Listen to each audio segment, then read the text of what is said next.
श्री राधा वल्लभ लाल की, श्री राधा गोविंद देव लाल की, श्री राधा गोपीनाथ की, श्री राधा मदन मोहन लाल की, श्री जुगल किशोर लाल की, श्री राधा विनोदी लाल की, श्री सुखदेव जी महाराज की, श्री परीक्षित जी महाराज की, सब संतन की, सब भक्तन की, गिरिराज धरण की, श्याम सुंदर श्री यमुने महारानी की, श्री गोवर्धन नाथ की, 84 कोस ब्रजमंडल धाम की, आचार्य महोत्सव की, सरस कुंज की, पूज्य विराजमान महाराज जी की, जय जय श्री राम, जय जय श्री राम, जय जय श्री राम, प्यारे गिरधर लाल की परम मंगल में परात प्रखलेश्वर अकारण करुणा वरुणालय भक्तवांछा कल्पतरु तड़िद्वत विनिंदित पीताम्बरधारी श्री बालकृष्ण लाल प्यारे गिरधर लाल की परम कृपा से हम आप सब लोग आचार्य महोत्सव श्री सरस कुंज के पावन उत्सव में श्री भक्तमाल जी की मधुर कथा का श्रवण लाभ ले रहे हैं। यह हमारा परम सौभाग्य है। मंच पर विराजमान विप्रवृंद, समस्त संत वृंद, पूज्य आचार्य चरण सरस कुंज वाले पूज्य महाराज जी, पलसाना वाले महाराज जी एवं उपस्थित सब महानुभाव, गंधर्वजन, कथा के मुख्य श्रोता के रूप में विराजमान प्यारे गिरधर लाल जी एवं श्री सरस बिहारी जी, और आप सभी श्रोता भाई बंधु, मातृशक्ति, बालक, सब लोगों को जय श्री कृष्ण, जय सिया राम, जय सिया राम, जय श्रीमन नारायण, जय श्रीमन्नारायण, जय जय श्री राधे। जय श्री राम। ठाकुर जी की परम कृपा हम आप सब लोगों पर है। भागवत की कथा भी एक प्रकार से भक्तमाल ही है। श्रीमद् भागवत जी में भी भक्त चरित्र ही है। परीक्षित जी की कथा है, ध्रुव जी की कथा है, प्रहलाद जी की कथा है, अम्बरीश राजा की कथा है, भक्त अजामिल की कथा है, भक्त वृत्रासुर की कथा है। 3 दिन तक तो केवल भक्त चरित्र ही चलते हैं। चौथे दिन जाकर के फिर ठाकुर जी के जन्म की कथा आती है। तो श्रीमद् भागवत भी भक्त चरित्र है। एक प्रकार से देखा जाए तो भक्त बिना भगवान अधूरे। भक्त है ही नहीं तो ठाकुर जी भी अधूरे से ही हैं। कुछ कहा सुनाओगे फिर? अगर ठाकुर जी के चरित्रों से भक्त चरित्र हटा दिए जाएं, खबरदार ध्रुव जी का नाम मत लीजिएगा, मीराबाई का नाम मत लीजिएगा, सुदामा जी का नाम मत लीजिएगा, केवल ठाकुर जी का चरित्र। तो ठाकुर जी की लीला में भी यशोदा जी कौन है? वो भी भक्त हैं। गोपियां कौन है? वो भी भक्त हैं, उनको भी हटा दो। नंद बाबा कौन है? वो भी भक्त हैं। वसुदेव देव की कौन है? वो भी भक्त हैं, उनको भी हटा दो। अकेले ठाकुर जी राज करो आप तो सिंहासन पर बैठ के। ठाकुर जी के चरित्र गायन हो ही नहीं सकते भक्तों के बिना, लेकिन ठाकुर जी के बिना भक्तों के चरित्र खूब गा सकते हैं। जिन चरित्रों को हम सुन रहे हैं वो चरित्र ऐसे हैं जिनमें ठाकुर जी प्रकट हुए। पर मुझसे लेके यहां तक और वहां तक जितने भक्त बैठे, हम वो भक्त हैं, अभी तक ठाकुर जी आए नहीं है हमारे पास। हम भी तो भक्त हैं, हमारे भी चरित्र हैं। हमसे पूछो, हम तो इतने लोगों से मिलते हैं, इतने बच्चों से मिलते हैं, उनकी परिस्थितियां सुनकर के लगता है कि इनका भी एक चरित्र बनाया जा सकता है, उसको भी गाया जा सकता है। बस उसमें एक ही कमी है कि ठाकुर जी नहीं आए हैं अभी तक, बाकी सब आ चुके हैं। भगवत बिना भी भक्त चरित्र हो सकते हैं, पर ठाकुर जी बिना भक्त चरित्र के नहीं हो सकते। यह सौभाग्य हमें सरस कुंज ने प्रदान किया कि हमें भक्तमाल जी की कथा सुनाने का अवसर मिलता है। और जब से भक्तमाल जी का आश्रय लिया, हम भागवत जी में भी खूब भक्तमाल जी का चरित्र कहते हैं, खूब भक्त चरित्र सुनाते रहते हैं। कई लोग ऐसे भी हो जाते हैं उसमें, अरे ये चरित्र तो ऐसे है नहीं, ऐसे है ऐसे। हमारी एक बात सुनिएगा, हम एक ग्रंथ से लेकर के कोई भाव नहीं सुनाते। हम एक ग्रंथ का भी आस्वादन करते हैं, फिर वाणी जी भी सुनते हैं, फिर कुछ लोगों से भी श्रवण करते हैं, फिर उस स्थानीय भाव को भी, सबका फिर जो भाव लगता है। हमारा उद्देश्य एक है कि वो लीला चरित्र सुनकर के आपको ठाकुर जी प्रिय लगने चाहिए, बस। अब उसके लिए अगर हमको 10 बातें उसमें और जोड़ के कहनी पड़े तो हम कहेंगे आपको ठाकुर जी प्रिय लगने चाहिए। उसमें क्या बुराई है? कई लोग हमारे पीछे इसीलिए पड़ जाते हैं, ये बात तो है ही नहीं, आपने क्यों कह दी? अरे तो मैंने इसको सुन के किसी का बुरा हुआ, उसको ठाकुर जी अच्छे ही लगे होंगे, फिर उसमें बुराई क्या है? और रही बात, एक बात मैं आपको बहुत निश्चित रूप से कह दूं, हमने कोई भाव कहा, कई बार हमारे मानसी में भी आ जाता है। ठाकुर जी, गिरधर लाल जी कई बार मानसी में भाव प्रकट कर देते हैं कि ये भाव ऐसे ऐसे ऐसे होगा, और वो भाव हमने कह दिया। कई बार कुछ दिनों बाद उस भाव की पुष्टि स्वयं आचार्यों से हो जाती कि नहीं, ये भाव इस ग्रंथ में लिखा भी है। उद्देश्य प्रधान होना चाहिए।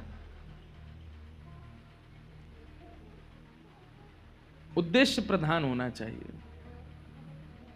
उद्देश्य क्या है कि कृष्ण प्रिय लगें। हम अगर अपनी प्रियता चाहते कि हम प्रिय लगें तो यहीं पे ही आसन डाल के बैठे रहते, पूरे दिन आओ दक्षिणा चढ़ाओ पाम छुओ चलते बनो। हम तो मिलते ही नहीं, किसी से मिल ही नहीं रहे हैं। भाई ठाकुर जी तो मिल लो, ठाकुर जी के पास जाओ, उनकी कथा सुन लो, हमसे बस माध्यम ले लो भाव का।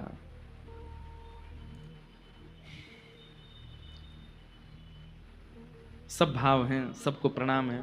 लोगों ने जब रामानुजाचार्य जी को नहीं छोड़ा, आचार्य चरणों के समय पर भी उनकी निंदा स्तुति करते रहे, तो हम कौन हैं?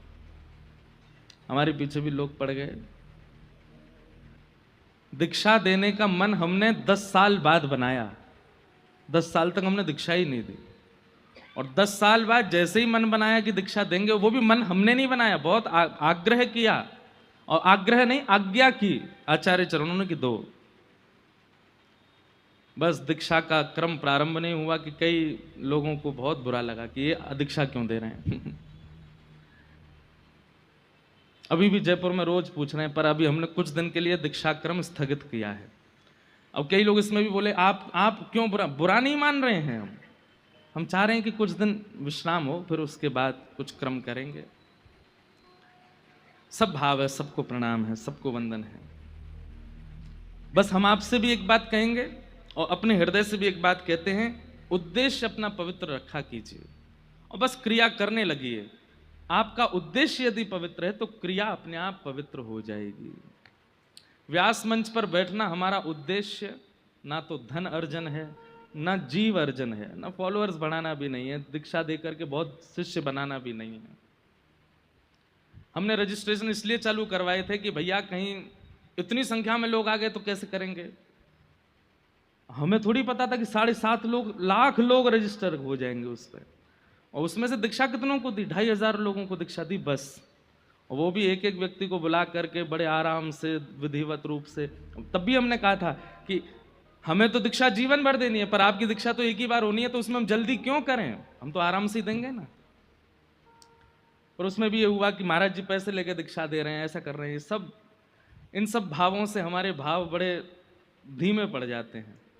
लेकिन फिर मन में आता है कि जब आचार्यों को नहीं छोड़ा तो हम तो बहुत छोटे से तिनका हैं, हमारे पीछे पड़ जाएं तो कौन सी बड़ी बात। इसलिए हम मिल भी नहीं रहे हैं और इसीलिए हम दीक्षा भी नहीं दे रहे हैं। तो कुछ समय का अवकाश है, लेकिन जरूरी नहीं है, बहुत जल्दी फिर से हम करेंगे क्रम। लेकिन जयपुर में मिलने का क्रम रख रहे हैं। 25 तारीख को जिस दिन कथा विश्राम है, उस दिन सुबह 9 बजे यहीं मिलेंगे। यहीं आप लोग, कोई बच्चे चित्र बना के लाते हैं, कोई माताएं अपने घर से कुछ बना के खिलाना चाहती हैं, ऐसे सबके भाव होते हैं। हमें एक चीज से बहुत डर लगता है, और हमको किसी से नहीं, एक तो जीवों में छिपकली से लगता है, उसको तो किनारे करो। लेकिन दूसरी हमको एक ही चीज से डर लगता है, और वो है वैष्णव अपराध। आप सब वैष्णव हो, हमारा ना मिलना, आपके बीच में ना आना आपके हृदय को अगर कष्ट पहुंचाएगा तो उसका अपराध मुझे लगेगा। तो इसलिए यह क्रम करेंगे कि हम एक दिन यहाँ यहीं आसन लगा देंगे, आप लोग आते जाना, प्रेम से मिलते जाना। अध्ययन का समय रहता है सुबह, इसलिए 9 बजे से यहाँ मिलेंगे और 9 बजे ही हम बैठ जाएंगे और 10:30 बजे तक ही मिलेंगे। उसी बीच में आप लोग जल्दी जल्दी बस अपने भाव जो भी हों लिख करके लिया, जो आपको प्रिय लगता है लाल जी के लिए, हमारे लिए हमको दे देना। दान दक्षिणा की आवश्यकता हमको नहीं है। मंदिरों में विकास होता रहे, वहाँ की उज्ज्वलता बनी रहे, मंदिरों की सेवा चल रही, इसलिए वहाँ की दान पेटियों में खूब दीजिए। हमारे पास तो आप केवल प्रेम और भाव लेके आइए। आपका मुखमंडल देख के हमको पता चल जाता है कि कथा का असर हो रहा है कि नहीं, और वो असर होना चाहिए। तो सब भाव हैं। बस ऐसे ही सरस बिहारी जी से प्रार्थना है कि ऐसे ही भक्त चरित्र सुनाते रहें, ऐसे ही भक्ति भाव सुनाते रहें, ताकि आप सबके जीवन में ठाकुर, जैसे हमारे पास गिरधर लाल जी आ गए, ये कैसे कैसे अनुभव कराते हैं हम कहाँ बताएं आपको। आज इतने सुंदर लग रहे हैं कि मेरी नजर ही ना लग जाए इनको, इतने प्यारे लग रहे हैं आज। कल हम गोविंद देव जी गए भागते दौड़ते, तो जैसे ही रात में पहुंचे तो श्री गोविंद देव जी माला वाला सब उतार करके बढ़िया बिल्कुल शयन के वस्त्र में खड़े थे। तो हमारे बगल में बड़े भैया जी बैठे। मैंने कि ऐसा लग रहा है कि ये कथा सुनने आए थे और कथा से तुरंत भागे होंगे, तो रास्ता में सबरी माला वाला टूट टाट के गिर गई है। और जैसे ही आए के खड़े भाई, अब वो तो शयन का श्रृंगार है पर हमारा भाव है। और इतने में ही देखा कि गोविंद देव जी की ये जो इधर वाला पटका था ना, वो पटके का छोड़ किशोरी जी ने ऐसे पकड़ रखा कि कहीं अब नहीं भाग जाए, तो ऐसे पकड़ के खड़ी थी। हम भैया जी से बोले देखो कैसा स्वरूप लग रहा है आज। और संध्या का शयन का दर्शन इतना बढ़िया लगता है गोविंद देव जी, ऐसा लगता है पूरे दिन की मेहनत करके अपना दफ्तर से लौट के आए हों बेचारे, बहुत प्यारे लगते हैं। शयन का पद सुनाया कीजिए श्री गोविंद देव जी को, थक जाते हैं, पूरे दिन खड़े रहते हैं बेचारे भक्तों के सामने। तो ये सब भाव आपके चित्त में प्रकट हो कि जब जब आप किसी स्थिति में जाएं तो वहां स्थिति सामान्य ना लगे, कि लीला लगे, ये कोई लीला प्रकट हुई है। और ये तभी हो सकता है जब सत्संग चित्त में गढ़ करके बैठ जाए। कथाएं सुनने का और कोई औचित्य नहीं है। हमारे आचार्यों के बारे में ये बात कैसे कह दी, ये तो है ही नहीं। हमारे आचार्य के बारे में ये वाली बात ऐसे नहीं, ऐसे कहनी। अरे उद्देश्य तो ये है ना कि चित्त में प्रेम आवे। अगर उस प्रेम को प्रस्तुत करने के लिए कोई रिश्तेदार करवाने जाता है रिश्ता, उनकी बेटी कैसी है, अच्छी है, और क्या, बहुत अच्छी, बहुत पढ़ी लिखी, सब। अब भाई उसको भले ही थोड़ा बहुत पता है, लेकिन अगर अच्छी जगह रिश्ता हो जाए तो 4 बातें और बना के बोल दे तो क्या बुराई। हाँ, आपकी बात ठाकुर जी से कहनी होगी तो हम जरूर कहेंगे कि इतने अभी भक्त नहीं हुए हैं, लेकिन ठाकुर जी आप कृपा करना। पर ठाकुर जी की प्रशंसा अगर आपके सामने करनी हो, आचार्यों की प्रशंसा, उसमें तो हमें 4 बातें अपनी तरफ से लगा के बोलनी चाहिए, ताकि आपको वे और प्रिय लगे। और हमारा उद्देश्य है, हम भाव से कथा कहते हैं, तो आप लोग भाव से सुनो। 2 दिन हमने हमारे आचार्य चरण, जिस परंपरा में हमारी दीक्षा है, ऐसे श्रीमद रामानुजाचार्य जी महाराज, शेषावतार भाष्यकार श्री रामानुजाचार्य जी महाराज का चरित्र सुना। हम सत्य बता रहे हैं, हमारे अंदर जो ये भाव आए हैं ना, ये हमारी आचार्य प्रणाली से ही आए हैं। भले ही हमारे आचार्य चरण और हमारी आचार्य प्रणाली दक्षिण भारत में है, पर उन्हीं की कृपा है। क्योंकि जब आपकी दीक्षा होती है ना, तो आपको एक गुरु का आशीष नहीं मिलता। अस्मदाचार्य पर्यंताम, आदि गुरु से लेकर के और इन तक जितने आचार्य चरण हुए हैं, सबके भाव आपके चित्त में आते हैं, और ये भाव हमारे आचार्य चरणों से ही आए हैं। आज जिनका चरित्र सुनने के लिए हम बैठे हैं, आज कल, और हो सकता है कि ये चरित्र में ही पूरे कथा निकल जाए। श्री राधा कृष्णावतार, श्री राधा भाव भावित श्री चैतन्य महाप्रभु, जिनके, और हम बहुत ध्यान पूर्वक कहते हैं, विरह से ओतप्रोत, मैं बोलने भी वाला हूं ना, अभी बोला नहीं है, बोलना भी चाहता हूं तो मेरे रोंगटे खड़े होते हैं। श्री चैतन्य महाप्रभु, जिनकी भाव प्रणाली में ही श्री गोविंद देव जी हैं, श्री गोपीनाथ जी हैं, श्री मदन मोहन जी हैं, श्री राधा रमण जी हैं, श्री जुगल किशोर जी, श्री विनोदी लाल जी हैं, श्री दादा दामोदर जी हैं, जिनके हम दर्शन करते हैं।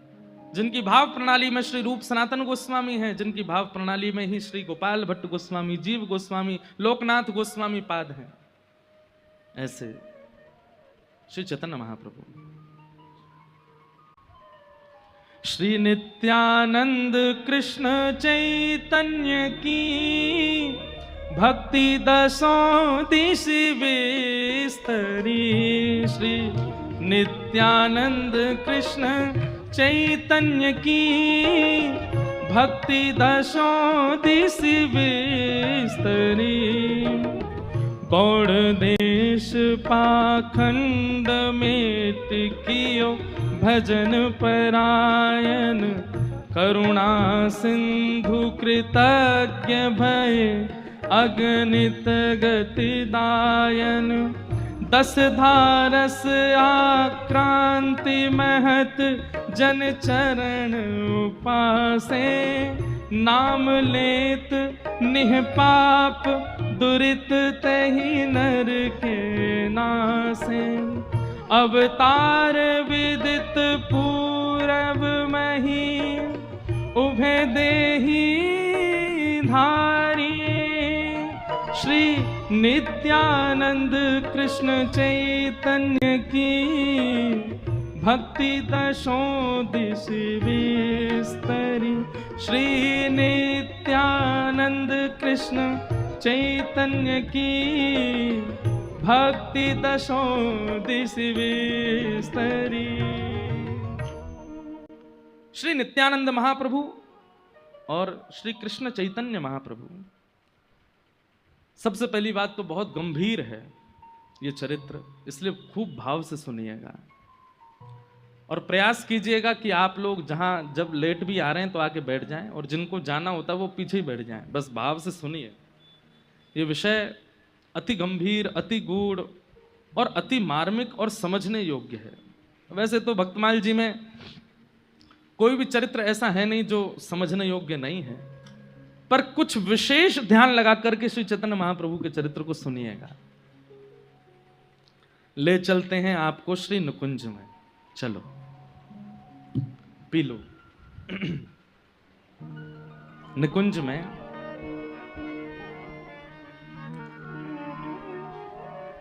नित्य केली करते हैं श्री राधा माधव। कभी ठाकुर जी, जैसे हम जिस लीला को सुनते हैं, वृंदावन में ये लीला हुई, यमुना तट पे ये लीला हुई, गिरिराज जी में ये लीला हुई।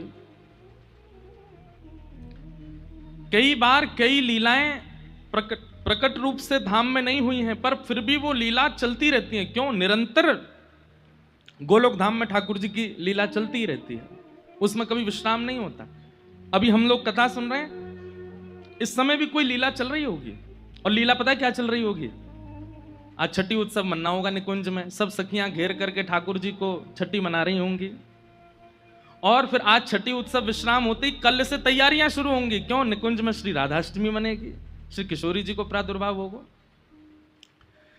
तो एक दिन निकुंज में एक खंभ की टेक लगा करके श्याम सुंदर बैठे हैं और अत्यंत गहन चिंतन में हैं। और मुखमंडल देख करके पता चल रहा है कि बहुत चिंतित हैं। तभी श्री प्रिया जी का आगमन होता है और श्री प्रिया जी आकर के श्री चैतन्य श्री ठाकुर जी से कहती हैं, हे श्याम सुंदर, आपके मुखमंडल से ऐसा पता लग रहा है कि आप कोई गहन चिंतन में हैं, किसी अंतरंग विचार में हैं। कहाँ बात है, कहाँ सोच रहे हो? ठाकुर जी बोले, ना श्री जी, कछु बात ना, मैं तो ठीक हूँ। हंसने लगे। तो जैसे कोई व्यक्ति चिंतित हंसता है ना, तो उसकी हंसी से पता चल जाए चिंता में है फिर भी हंस रहा है। किशोरी जी बोली, आपके हंसी से ही पता चल रही है कि चिंता में हो, जबरदस्ती हंस रहे हो। कहाँ बात है, मुझे बताओ। बहुत पूछने पर भी ठाकुर जी नहीं बोले। तो श्री जी ने हाथ पकड़ लिया, बोले मुझको बताओ, नहीं तो फिर देखियो मैं आज प्रसाद नहीं पाऊंगी, आज भोजन नहीं करूंगी। हठ पूर्वक जब किशोरी जी पूछने लगी, तब ठाकुर जी कहते हैं, मैंने ब्रजवासीन को कितनों विरह दियो ना। जिन ब्रजवासीन ने मुंह को पलकन पे रखो, जिन यशोदा मैया ने मुंह को कभी अपनी गोद पे उतरन नहीं दियो, जो नंद बाबा मेरे पीछे पीछे डोलो करते, जो गोपियां जिनका जीवन ही केवल मैं था, ये मधुमंगल श्रीदामा, ये जितने मेरे भक्त हैं, जितने मेरे सखा हैं, इनको जीवन प्राण में हतो, मेरे सिवा इनने कोई को कछु महत्व ही नहीं दियो। और आप तो केवल दर्शन भी मेरे, देखती भी मुझे हैं, श्रृंगार भी मेरे भाव से करती हैं, अन्न जल भी वो सेवन करती हैं जिसमें कहीं ना कहीं मेरा भाव विराजमान हो।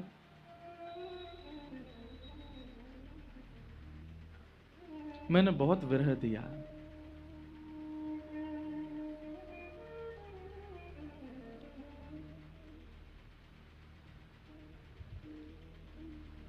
किशोरी जी बोली, अब आप इस बात का चिंतन क्यों कर रहे हैं? इसके चिंतन का भाव क्या है? ठाकुर जी कहते हैं, मैंने गीता में एक बात कही है, बोले कहा, ये यथामाम प्रपद्यन्ते ताम तथैव भजाम्य हम।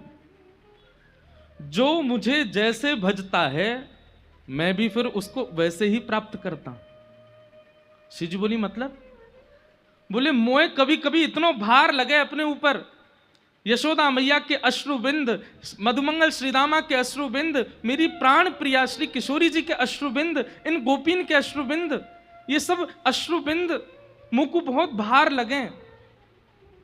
मैं निर्दयी नहीं हूं, पर मुंह को लीला संवरण के लिए निर्दयी बनना पड़ो, और मैं हृदय पे पत्थर रख के व्रत छोड़ के चलो गयो। मैं तो रहो द्वारिका में, मैं तो रहो मथुरा में, इतने सुख में विराजो, और मेरे ब्रजवासी दिन रात रोते रहते मेरी याद में। श्री जी मैं इतना निष्ठुर नहीं हूं। तो राधा रानी बोली, मैं जानू आप नहीं है निष्ठुर, आप क्यों ये विचार कर रहे हैं? बोले नहीं ना, मेरे चित्त में वो भार बन के बैठी है बात। किशोरी जी बोली, तो क्या चाह रहे हैं आप? बोले अब मैं रोऊंगा, अब मैं रुदन करूंगा, और जितनों ब्रजवासी मेरे लिए रोए हैं उतनों ही मैं रोऊंगा, और उनसे ज्यादा रोऊंगा, और रो रो करके बिलक बिलक करके अपने यहां ऋण से मैं उऋण होऊंगा। श्री जी थोड़ी है तो मन से उदास बात सुन करके, पर हंस के बोल रही हैं, आप नहीं रो पाओगे।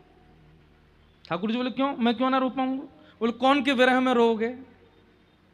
किसके विरह में? आपको विरह है किसका जिसके लिए आप रोगे? आप एक बार कहते हैं श्री राधा, और आपके श्री राधा कहते ही मैं स्वयं को रोक नहीं पाती हूं, मैं तुरंत प्रकट हो जाती हूं। विरह होता है आपको?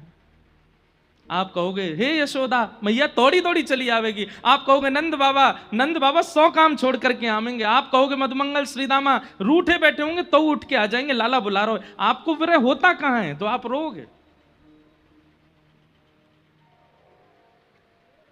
ठाकुर जी कहते हैं, इसीलिए मैंने कुछ विचार किया है। बोले क्या?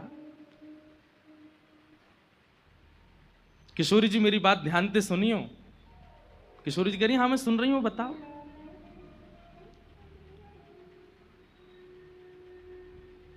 बोले मैं आपको देख सकूं, नंद बाबा को देख सकूं, यशोदा मैया को देख सकूं, ब्रजवासी को देख सकूं, पर मैं खुद को ना देख सकूं।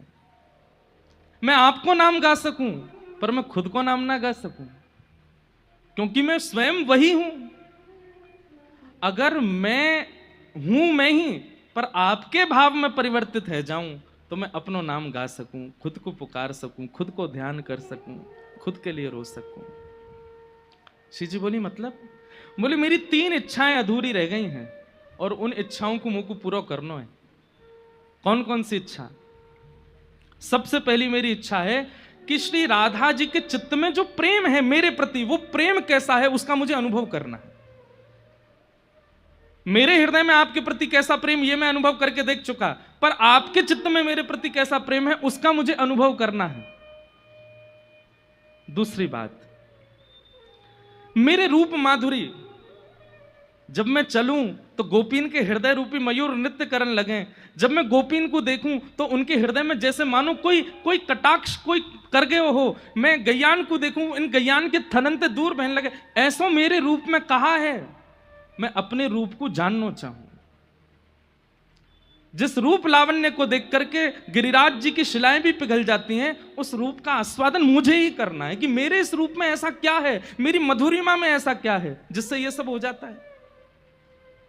और तीसरी मेरी इच्छा,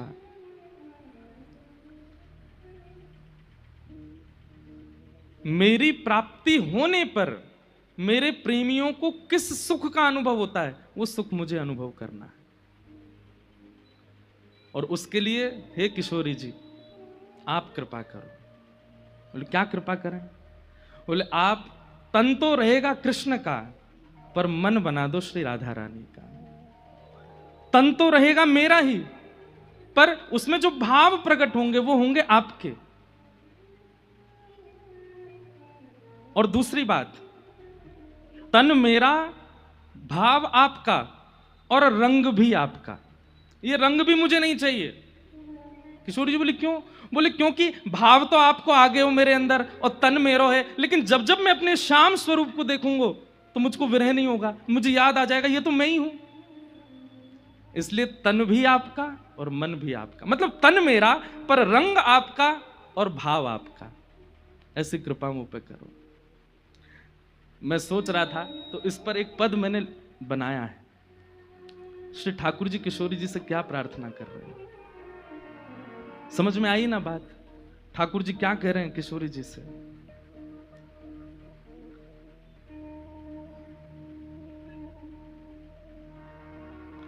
प्यारी मोहे, ठाकुर जी गा रहे हैं, अपनों भाव ही दीजे प्यारी मोहे, अपनों भाव प्यारी मोहे, अपनों ही भाव ही दीजे प्यारी मोहे, अपनों। सब लोग गाओ।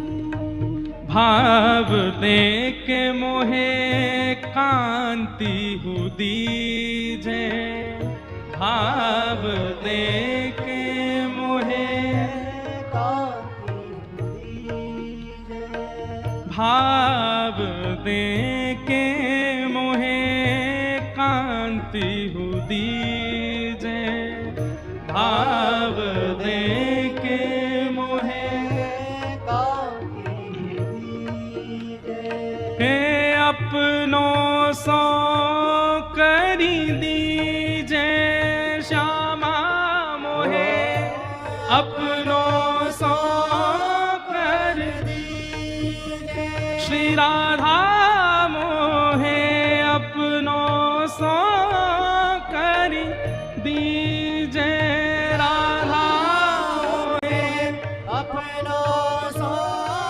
कर दीजे, हे प्यारी मोहे अपनों भाव ही दीजे, प्यारी मोहे अपनों भाव ही दीजे। किशोरी जी कह रही हैं कहा करोगे मेरे भाव को लेकर के? ठाकुर जी क्या कह रहे हैं? हाँ रोंगो बिलखूंगो निस दिन, रोंगो बिलखूंगो निस दिन, और श्री राधा कृष्ण रटूंगो, राधा कृष्ण स्वयं श्याम सुंदर कह रहे हैं प्रिया जी मुझको आप अपना भाव दे दीजिए, मैं रोऊंगो बिलखूंगो। और जैसे मेरे विरह में गोपियों ने रुदन किया, आपने रुदन किया, ऐसे गली गली चौबारे घूम घूम करके राधा कृष्ण रटूंगो, रोऊंगो बिलखूंगो निस दिन, रोऊंगो बिलखूंगो निस दिन, श्री राधा कृष्ण रटूंगो, राधा कृष्ण रटूंगो, हे ब्रजवासिन के ऋण सो उऋण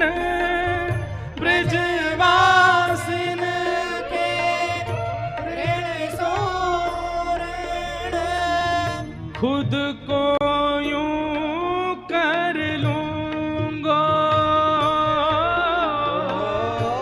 खुद को यूं कर लूंगा। हे प्यारी मोहे अपनों ही भाव यूं दीजिए, प्यारी मोहे अपनों भाव, हाँ प्यारी मोहे अपनों ही भाव ही दीजिए, प्यारी मोहे अपनों भाव। वहाँ ठाकुर जी रो रहे हैं और किशोरी जी के चरण पकड़ के कह रहे हैं, हे किशोरी जी मुंह पे कृपा करो, अपनो भाव मुंह को दे दो, अपनी कांति मुंह को दे दो, और मुंह को जान दो या पृथ्वी पर जितनो विरह मेरे लिए सयो है वैष्णव भक्तन ने, उतनो ही विरह में सहूंगो अपने ही काजे। मैं भी तो देखूं ऐसो कहा है मुंह में जाके काजे, इतने विरही है जाए सब। किशोरी जी बार बार मना कर रही हैं, पर ठाकुर जी चरण पकड़ के बैठे हैं, किशोरी जी मेरी या इच्छा को आप पूर्ण कर दो। और तभी किशोरी जी क्या करती हैं, सुनिए ध्यान से। निज कर कंठ की माला दीनी, निज कर कंठ की माला दीनी, निज कर कंठ की माला दीनी, निज कर कंठ की माला दीनी। हे भाव प्रकट कर दीनो, भाव प्रकट कर दीनो। किशोरी जी ने जैसी अपने गले की माला उतार करके ठाकुर जी के गले में पधराई है, श्याम सुंदर को चित्त अंतर ध्यान है कि अब किशोरी जी को चित्त भीतर आ गए हो। और जैसे ही ठाकुर जी के चित्त में किशोरी जी को भाव आया हो, नेत्र खोल करके देखे तो सामने किशोरी जी हैं, ठाकुर जी नहीं है। हाँ प्राणनाथ, हाँ कृष्ण कह करके ठाकुर जी रुदन करने लगे, अपने ही विरह में रोने लगे श्याम सुंदर। लेकिन तभी अपनी नील कांति का दर्शन कर लिया, और नील कांति का दर्शन करते ही ठाकुर जी भूल गए कि ये मैं राधा भाव में नहीं, ये तो मैं ही हूं। पुनः किशोरी जी के पास गए, बोले भाव दे दियो है, अब कांति भी अपनी दे दीजिए, या शाम कांति को मुंह से दूर कर दीजिए। किशोरी जी के चरणों में प्रार्थना कर रहे हैं ठाकुर जी, अपनी कांति दे दीजिए। तभी किशोरी जी शीश उठाए दई जब चूनर, शीश उठाए दई जब चूनर, हाँ शीश उठाए दई जब चूनरी, शीश उठाए दई जब। तभी यहाँ श्याम गौर कर दीनो, श्याम गौर कर दीनो, हे श्याम गौर कर दीनो, श्याम गौर कर दीनो। प्यारी मोहे अपनो भाव दीजे, प्यारी मोहे अपनो भाव दीजे, प्यारी मोहे अपनो भाव दीजे, प्यारी मोहे अपनो भाव दीजे।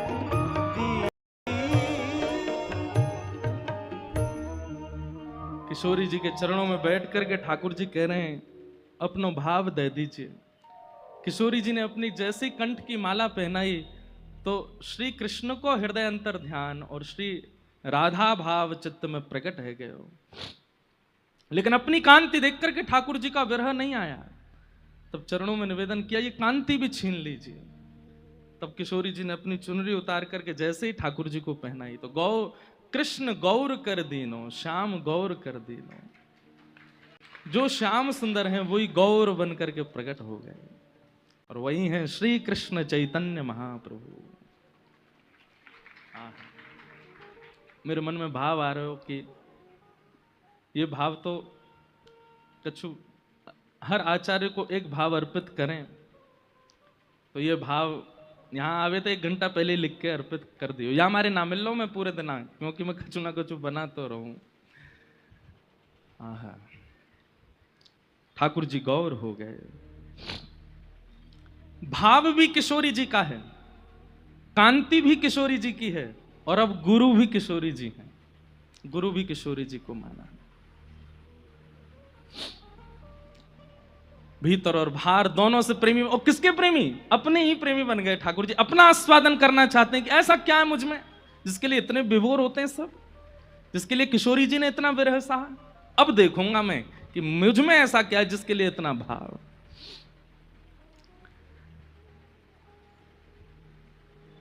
इस प्रकार श्री ठाकुर जी अपने भाव में परिवर्तित हो गए और श्री गौर हरि के रूप में श्री ठाकुर जी बने आए। ठाकुर जी को इसे विरह भाव में देख करके जितनी भी वहां पर अष्ट सखियां आदि थी, वे सब ठाकुर जी के सखा आदि भी, वे सब भी आगे बोले कि श्याम सुंदर यदि पृथ्वी पर जाएंगे तो हम भी जाएंगे इनके साथ, कौन संभालेगा? जैसे किशोरी जी विरह में रहती थी तो ललिता विशाखा आदि सब सखियां थीं उनको संभालने के लिए, श्याम सुंदर जाएंगे तो इन्हें कौन संभालेगा? तो सब सखियां भी अलग अलग रूप धारण करके आई। तो श्री ललिता जी स्वरूप दामोदर दास जी के रूप में प्रकट हुई, श्री विशाखा जी राय रामानंद जी के रूप में प्रकट हुई, भगवान के सुबल सखा ये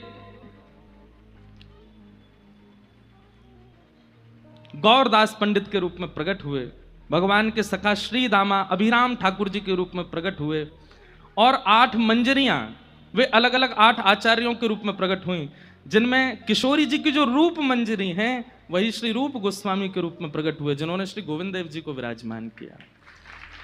जो लवंग मंजरी हैं आप ही सनातन गोस्वामी के रूप में प्रकट हुई, गुण मंजरी श्री गोपाल भट्ट गोस्वामी जी के रूप में प्रकट हुई, तुलसी मंजरी दास गोस्वामी जी के रूप में, विलास मंजरी जीव गोस्वामी जी के रूप में, और मुंजला मंजरी श्री लोकनाथ गोस्वामी जी के रूप में प्रकट हुई। इस प्रकार आदि आदि ये सब किशोरी जी ने भेजे हैं कि जब कृष्ण चैतन्य बन करके जाएंगे, ये गौर हरि बन करके जाएंगे, और विरह में जब व्याकुल होंगे कौन संभालेगा इनको, आप जाइए। और सब सखी सहचरी सबको भेजा है धराधाम पर, सब आए। अंग कांति और भाव कांति दोनों के मिश्रण से श्री गौर चैतन्य बन गए। अब ठाकुर जी तो चैतन्य भाव में आ गए, अब बस प्रतीक्षा है कि पृथ्वी पर कब आवे। तो एक आचार्य चरण हुए हमारे श्री माधवेंद्र पुरी दास, जिनके लिए एक बड़ी प्रसिद्ध कथा आप सब लोग सुनते हैं कि खीर चोरा गोपीनाथ, जिन्होंने खीर चुरा करके अपने गोजा में धर ली थी, ऐसे श्री माधवेंद्र पुरी दास, उनके एक शिष्य हैं श्री अद्वैताचार्य जी।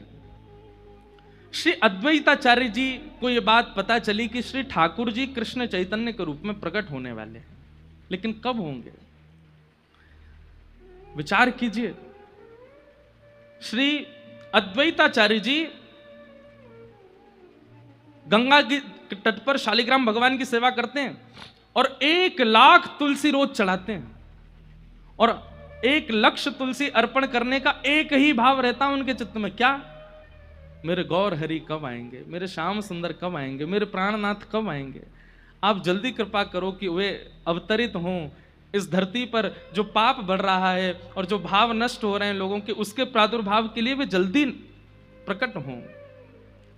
इसलिए 1 लक्ष तुलसी नित्य चढ़ाते थे, और नित्य चढ़ा करके श्री गंगा जी में प्रवाहित कर देते थे कि हे श्री गंगा जी, आप जाकर के सागर में मिलना, और सागर से जाकर के श्रीमन नारायण के चरणों में इन तुलसियों को पहुंचा देना, और उनसे कहना कि मैं प्रतीक्षा कर रहा हूं, वो कब आएंगे पृथ्वी पर।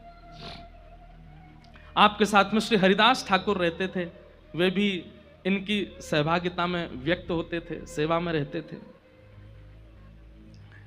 कहते हैं श्री अद्वैताचार्य जी इतनी तीव्र वेदना से पुकारते थे कि कभी कभी गोलोक धाम में बैठे बैठे प्रिया प्रियतम का सिंहासन हिलने लग जाता था।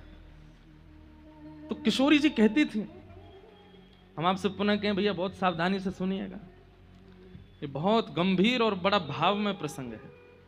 किशोरी जी कहती, हे श्याम सुंदर, ऐसा लगे कभी कभी कि जैसे गोलोक में भी कभी कभी भूकंप सो आवे, पृथ्वी पे तो भूकंप सुनो है, पर जा गोलोक में भूकंप आ जाए। ठाकुर जी कहे, हे श्यामा जी आप बड़ी भोरी हो, या गोलोक धाम में कभी भूकंप ना आयो करे? तो बोले ये तो एक मेरो परम भक्त अद्वैताचार्य पुकार रहे हो है, और वो पुकार करके निवेदन कर रहे हो है कि गौर हरि पधारो, हे कृष्ण चैतन्य पधारो, मुख को बुलाए रहे हो है। और वाकई विरह वेदना, वाकई जो स्वर हैं वो इतने तीव्र हैं कि गोलोक धाम में भूकंप का अनुभव होने लग जाता है। सोचिए, हम पुकारते कहां हैं ठाकुर जी को? अगर पुकार है जाए तो ठाकुर जिस गोलोक धाम को ब्रह्मा जी भी नहीं प्रलयकालीन भाव से स्थगित कर सकते, वो भक्त की वेदन स्वर से भूकंप आ जाता है वहां पर। ठाकुर जी कह रहे हैं, अरे जे तो मेरो परम भागवत अद्वैताचार्य मुझ को पुकार रहे हो है। किशोरी जी बोली, या कि विरह वेदना में देख नहीं पा रही हूं, आप कृपा करो और कृपा करके अब अवतार ग्रहण करो। किशोर ठाकुर जी बोले, बस चिंता नहीं करो, बस बहुत जल्दी समय आवेगो और मैं जाऊंगा और जा करके सबन पर अनुग्रह करूंगा, कृपा करूंगा। बंगाल प्रांत में एक स्थान है जिसका नाम है नवद्वीप, और नवद्वीप में श्री उपेंद्र मिश्र नाम के एक ब्राह्मण हैं, और उपेंद्र मिश्र ब्राह्मण के यहां पर श्री जगन्नाथ मिश्र जी का जन्म हुआ, और श्री जगन्नाथ मिश्र जी का ब्याह सची माता जी के साथ में हुआ। चैतन्य महाप्रभु की माता जी को नाम सची मैया, और श्री जगन्नाथ मिश्र जी उनके पिताजी। कह में कि ये दोनों कौन है? बोले ये नंद यशोदा के अवतार हैं। श्री नंद बाबा ही श्री जगन्नाथ मिश्र जी के रूप में आए हैं, और श्री यशोदा मैया ही सच्ची मैया के रूप में पधारी। गौर देश बंगाल में आपको प्रादुर्भाव है। आपके एक पुत्र हुए जिनका नाम हुआ श्री विश्वरूप जी, और ये विश्वरूप जी ही श्री बलराम जी के अवतार हैं। बलराम जी के दो अवतार हुए हैं, श्री नित्यानंद महाप्रभु जी के रूप में और श्री विश्वरूप जी के रूप में। आप भी उस विरह की वेदना का अनुभव करने के लिए पधारे हैं। जब बलराम जी को पता चली कि लाला जा रहे हो पृथ्वी पे, तो श्री नित्यानंद महाप्रभु के रूप में वे भी पधारे, और श्री विश्वरूप जी के रूप में। फिर कथा आती, कल के प्रसंग में आएगा कि विश्वरूप जी और नित्यानंद जी जब दोनों मिले तो श्री विश्वरूप जी नित्यानंद जी में ही विराजमान हो गए, ज्योति रूप एक हो गए, और श्री बलराम जी के रूप में श्री नित्यानंद महाप्रभु हुए। तो सच्ची माता के यहां एक लाला ने जन्म लियो, जिनको नाम है श्री विश्वरूप जी, जो कि श्री बलराम जी के अवतार हैं। ध्यान से सुनिएगा, बलराम जी के आगमन के बाद, विश्वरूप जी के प्रादुर्भाव के बाद सची मैया के 8 बार गर्भ धारण हुआ, पर 8वां बार गर्भपात हो गया। बालक ठहरते नहीं है गर्भ में, जिस कारण से सची मैया इतनी चिंतित रहती हैं। इनकी सेवा में श्री दामोदर भगवान जी थे, ये उनकी खूब सेवा करती, आराधना करती, इत्र लगाती, माला पहनाती, तुलसी पधराती और चरणन में बारंबार निवेदन करती। मुझ को बहुत डर लगे, मुझ को बहुत पीड़ा होवे। अब जैसे कई माताओं को ऐसे भावना का अनुभव हो जाता है, भगवान करे किसी को ना हो, पर ऐसी क्रिया जिन माताओं के साथ हो जाती है ना, वो बहुत डरने लगती हैं फिर कि हमसे कोई अपराध ना बन जाए, हमारे किसी अपराध का हमको ये फल मिल रहा है, या हमारे द्वारा कोई गलती ना हो जाए। ऐसे सच्ची मैया बड़ी सावधानी रखती हैं और बड़ी सावधानी से अपना जीवन यापन करती हैं कि कोई अपराध ना बन जाए।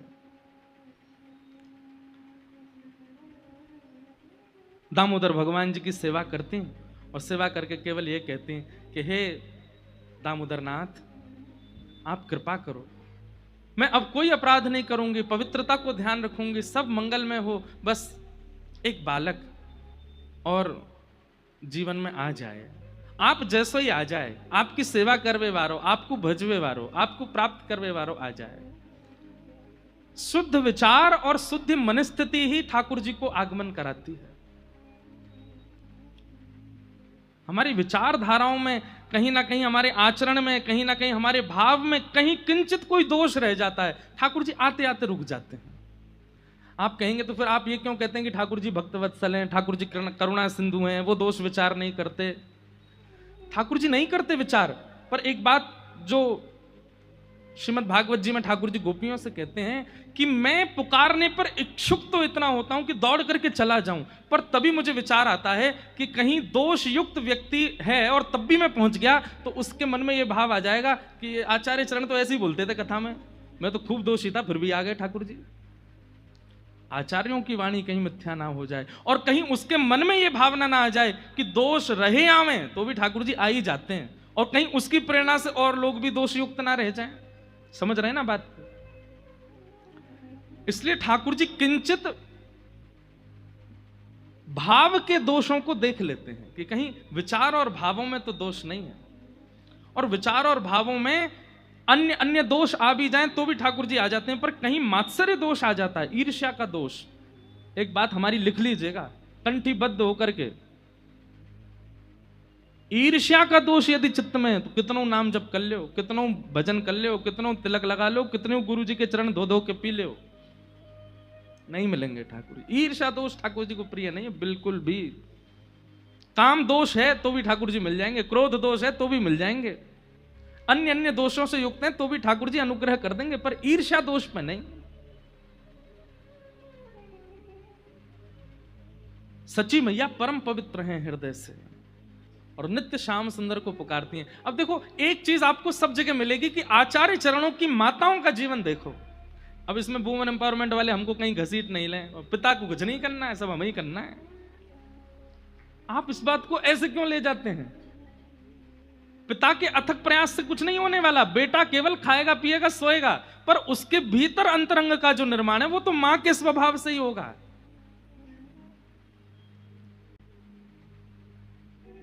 ऐसा भी होता है कि कई बार ठाकुर जी कृपा कर देते हैं तो मां भी अपवित्र है, पिताजी भी अपवित्र है, लेकिन बालक शुद्ध हो जाते हैं। तो कहते हैं कि मां के अंदर जो उनकी मां का गुण था वो गुण ठाकुर जी ने कृपा करके उस बालक में दे दिया। तो कई बार नानी का गुण, दादी का गुण, परदादी का गुण भी बालकों में आता है, पर यह बात निश्चित है कि आएगा मां से ही।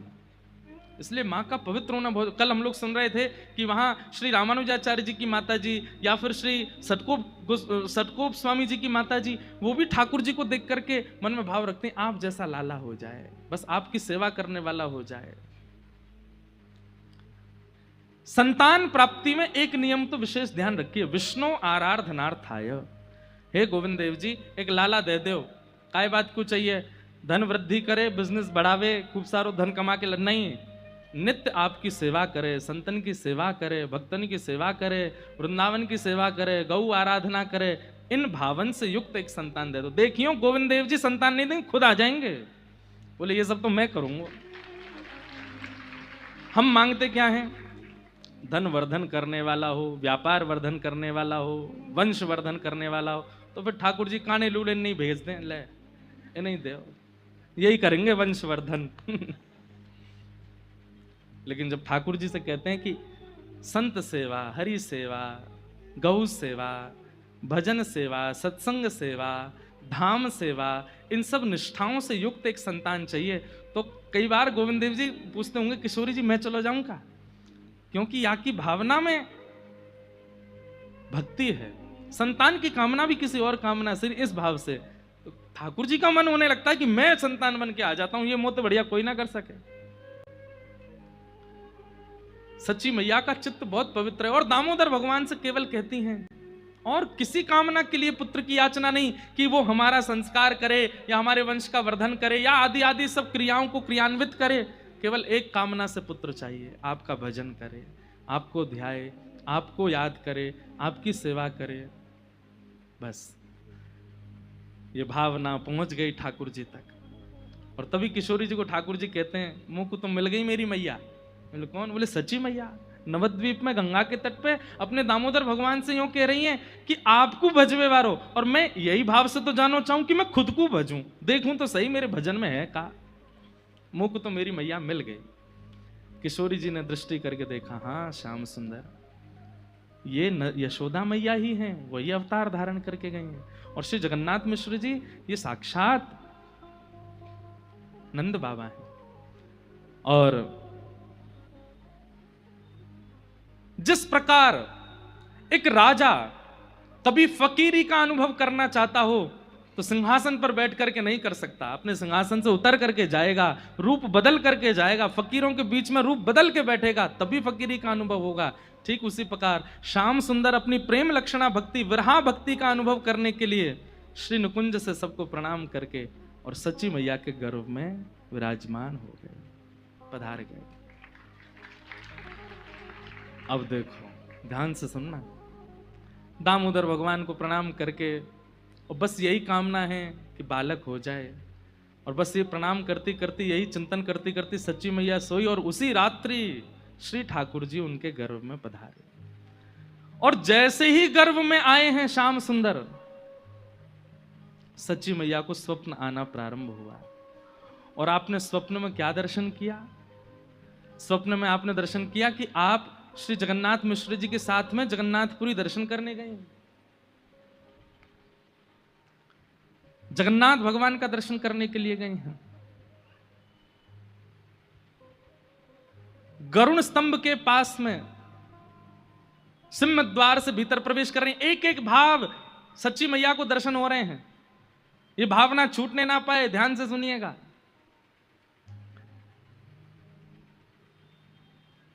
सच्ची मैया को स्वप्न दिखता है कि जगन्नाथ मिश्र जी उनको जगन्नाथपुरी की यात्रा पर ले गए हैं।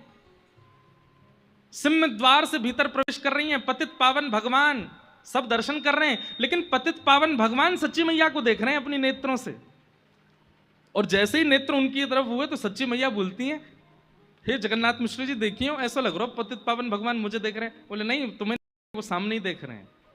आप लोग जगन्नाथपुरी गए हैं ना, वो द्वार पे ही भीतर प्रवेश करते ही पतित पावन भगवान है। सीढ़ियां चढ़ने लगी, सच्ची मैया स्वप्न देख रही हैं। और जैसे ही परिक्रमा लगा करके जा रही हैं तो क्या देख रही हैं? जगन्नाथपुरी मंदिर में जितने भी मंदिर देवालय हैं, सबके ठाकुर जी अपने अपने द्वार देहरी पर बाहर आकर के सच्ची मैया को प्रणाम कर रहे हैं। और ये देख करके सच्ची मैया बार बार जगन्नाथ मिश्र जी से कह रही, देखियो ये तो देवता सब बाहर आ गए, ये देखो ये भी देवी बाहर आ गई, ये तो गणेश जी बाहर बैठे हैं। बोले बाहर नहीं है देवी, अंदर बैठे हैं सब। सच्ची मैया को स्वप्न अनुभव हो रहा है। जैसे ही आपने जगन्नाथ मंदिर में प्रवेश किया और गरुण स्तंभ के पास से दर्शन की आज भी विधा है। गरुण स्तंभ के पास जाकर के जैसे ही सच्ची मैया ने पहले बलभद्र जी को देखा, सुभद्रा जी को देखा, और जैसे ही जगन्नाथ जी को देखा तो जगन्नाथ जी को देखते ही जगन्नाथ जी मंद मंद मुस्काने लगे और मुंह खोल खोल करके बार बार जैसे मानो मैया मैया कह करके सच्ची मैया को पुकार रहे हूं। और तभी अचानक से विशाल विग्रह श्री जगन्नाथ जी का धीमे धीमे धीमे धीमे छोटा होता चला गया। अचानक से श्री जगन्नाथ जी की भुजाएं प्रकट हो गई, चरण प्रकट हो गए, और नन्हे से गोपाल जी बन करके ब्रह्म वेदी से उतर करके दोहरियां दौड़ करके आए और सच्ची मैया की गोद में आकर के लिपट गए। ये स्वप्न सच्ची मैया ने देखा। बंधुओं, श्री गौर हरि कौन? जब लीला संवरण करते हैं श्री चैतन्य महाप्रभु, प्रकट भी श्री जगन्नाथ जी से हो रहे हैं आज सच्ची मैया के पास में। और जब आप लोग सुनेंगे कि श्री चैतन्य महाप्रभु लीला विजय कर गए, तो उस दिन भी सुनेंगे कि दौड़ करके श्री जगन्नाथपुरी मंदिर में प्रवेश करते हैं और गरुड़ स्तंभ के पीछे से दौड़ करके जाते हैं और श्री जगन्नाथ जी में ही विलीन हो जाते हैं। चैतन्य महाप्रभु साक्षात श्री कृष्ण है, कोई अंतर नहीं। घबरा करके मैया के नेत्र खुले और यही स्वप्न सच्ची मैया जगन्नाथ जी को सुनाती हैं। जगन्नाथ मिश्र अपने पतिदेव को, मैंने अभी एक स्वप्न देखो। बोले कहा? बोले ऐसे हम लोग जगन्नाथपुरी गए और वहां पर जगन्नाथ जी छोटे लाला बन गए और वही दौड़ करके आके मेरी गोद में आकर के बैठ गए। मैं उनको खिला रही हूं, उन्हीं को हृदय से लगा रही हूं। देवी, ये तो शुभ है, ठाकुर जी का दर्शन होना स्वप्न में, ये तो अच्छी बात है, इसमें चिंता क्यों करती है? चलो स्नान ध्यान करो, सेवा करो। सच्ची मैया स्नान ध्यान कर रही है, लेकिन चिंतन में वही चल रहा है कि जगन्नाथ जी, अच्छा स्नान करके आप जैसे ही बाहर आई तो आपके श्री अंग में वो लक्षण प्रकट होने लगे जो एक गर्भवती माता के होते हैं। आपको पीड़ा जैसी होने लगी, वमन की सी स्थिति बनने लगी। तो आपने जाकर के श्री जगन्नाथ मिश्र जी से कहा कि नहीं, थोड़ा दाई माँ को बुलाओ ना, मुझे कुछ अनुभव हो रहा है। तो जैसे ही दाई माँ आई, आकर के उन्होंने जैसे ही सच्ची मैया की नाड़ी देखी और देख करके तुरंत प्रसन्न होकर के श्री जगन्नाथ मिश्र जी से कहा, बधाई हो, घर में नन्ही किलकारी आवे वारी है। आज सच्ची मैया को गर्भ होने का अनुभव हो रहा है। उसी रात में स्वप्न हुआ, मतलब स्वप्न के द्वारा ही श्री जगन्नाथ जी गर्भ में पधार गए हैं सच्ची मैया के। अब तो स्थिति ये कि सच्ची मैया को खूब सारे अनुभव होने लगे। कभी कभी क्या अनुभव होता है, सुबह उठती हैं और जैसे ही आंगन में देखती हैं तो खूब सारे सुगंधित पुष्प चारों ओर पड़े हैं। सच्ची मैया आकाश की ओर देखती हैं और जैसे तेज धूप उनको लगती है और जैसे ही वो ऐसे करती, इतने में ही एक बादल आता है और ऊपर आकर के छतरी बनकर के सच्ची मैया के घूमने लगता है। जहां जहां जाती है वो बादल ऊपर ही डोलता है। ये सब अनुभव होने लगे। आप जैसे ही सूर्य नारायण को अर्घ देने जाती हैं, इतने में क्या देखती हैं कि सूर्य के नेत्र प्रकट हो गए, सूर्य की मुस्कान आ गई और सूर्य देव प्रणाम कर रहे हैं, सच्ची मैया को वंदन कर रहे हैं। आप जब गौशाला में जाती हैं तो सारी गाय रम्माना बंद कर देती हैं और सच्ची मैया को देख करके नेत्रों से अश्रुपात करने लगती हैं। क्यों? क्योंकि सबको पता है कि गर्भ में कौन है। इस प्रकार के अनुभव आपको होने लगे। कभी बालक के चरणों के चिन्ह दिखाई देने लगते हैं, कभी सूर्य चंद्र के प्रणाम की भावना आपके चित्त में आने लगती है, कभी बादल छतरी बनकर के घूमने लगते हैं। आप जाकर के श्री जगन्नाथ मिश्र जी से कहती हैं, ये सब अनुभव मुझे हो रहे हैं, तो इन अनुभवों से तुम कहीं व्यथित तो नहीं हो रही हो? सच्ची मैया कितनी व्यथित तो नहीं, पर चित्त में आनंद हो रहा है। देवी तुमको चाहती हो, देखो गर्भ में बालक है, तुम्हें बहुत सावधानी रखनी है। पहले ही 8 बार गर्भपात हो चुका है, अब नहीं होना चाहिए। बहुत साफ, तुम कुछ चाहती हो तो मैं वो व्यवस्था कर दूं? सच्ची मैया बोले, एक काम कर दीजिए। बोले क्या? अखंड संकीर्तन बैठवा दीजिए घर पे, दिन रात मेरे कानों में केवल हरिनाम चलता रहे। आहा, अभी मां को 1 महीना ही हुआ है गर्भ धारण किए और श्री घर में अखंड संकीर्तन बैठ गया। दिन भर कीर्तन होता है, रात भर कीर्तन होता है। चलती फिरती उठती बैठती मां के कानों में केवल और केवल श्री प्रिया प्रियतम का नाम गूंजता रहता है।